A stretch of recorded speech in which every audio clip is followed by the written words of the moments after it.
बिहार के एक छोटे से गांव में रहती थी आशा। उम्र बस 17 साल, पर सपने आसमान से भी ऊंचे। पिता खेतों में मेहनत करते, माँ दूसरों के कपड़े सिलकर घर चलाती।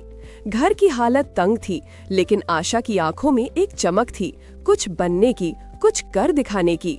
हर सुबह वो 4 किलोमीटर पैदल चलकर स्कूल जाती। रास्ते में धूल, कीचड़, धूप सब झेलती थी, पर चेहरे पर मुस्कान रहती। स्कूल में उसकी मेहनत सबको चौंका देती। उसकी टीचर मीना मैडम अक्सर कहती, आशा, तुम्हारे अंदर कुछ अलग है, बस इस आग को कभी बुझने मत देना। आशा का सपना था आईएएस अधिकारी बनने का, लेकिन गांव में लड़कियों के सपने अक्सर शादी और चूल्हे तक ही सीमित कर दिए जाते हैं। पिता कहते, बेटा, लड़कियां ज्यादा पढ़ लिख कर क्या करेंगी, आखिर में तो घर ही संभालना है। आशा चुप रहती, पर रात को छत पर जाकर तारों को देखती। हर तारा उसे याद दिलाता, सपने देखने वालों को कोई नहीं रोक सकता। जब वो 12वीं पास हुई तो घर में शादी की बात शुरू हो गई। माँ ने प्यार से कहा, बेटा, अब शादी की उम्र हो गई है, लोग क्या कहेंगे अगर तू आगे पढ़ेगी। आशा के दिल में दर्द हुआ, पर उसकी आत्मा चुप नहीं रही। उसने सोचा, अगर मैं अब झुक गई तो मेरे जैसे कई सपने मर जाएंगे। वो अपनी मीना मैडम के पास गई। उन्होंने उसका हौसला बढ़ाया और कहा, अगर सच में कुछ करना है तो डर को जीतना सीखो। उन्होंने आशा के लिए पटना की एक छात्रवृत्ति परीक्षा का फॉर्म भरा। आशा ने रात दिन एक कर दिया, न बिजली न किताबें, पर हिम्मत थी। वो लालटेन की रोशनी में पढ़ती और जब तेल खत्म हो जाता तो चांदनी में लिखती रहती। परीक्षा के दिन वो फटे पुराने कपड़ों में शहर पहुंची। लोगों ने उसे देखा, कुछ ने हंसी उड़ाई, लेकिन आशा की नजरें बस लक्ष्य पर थीं। 2 महीने बाद जब रिजल्ट आया, आशा को स्कॉलरशिप मिल गई। पूरा गांव चौंक गया।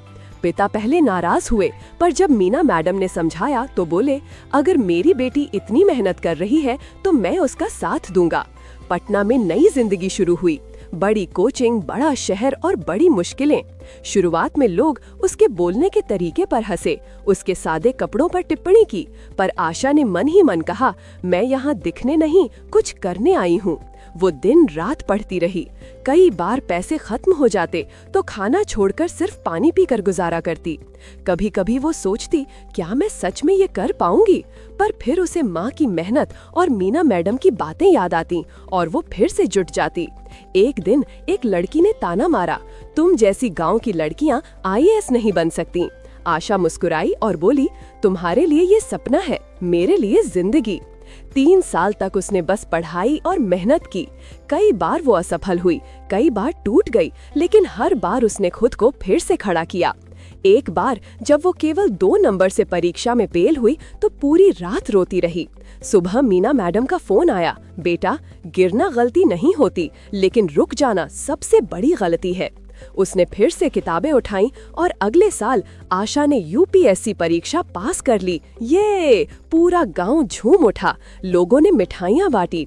जो पहले कहते थे लड़कियां क्या कर लेंगी, वही लोग अब गर्व से कहते, हमारे गांव की बेटी आईएएस बनी है। पिता की आंखों में आंसू थे। उन्होंने आशा को गले लगाकर कहा, तूने हमारा सिर ऊंचा कर दिया बेटा।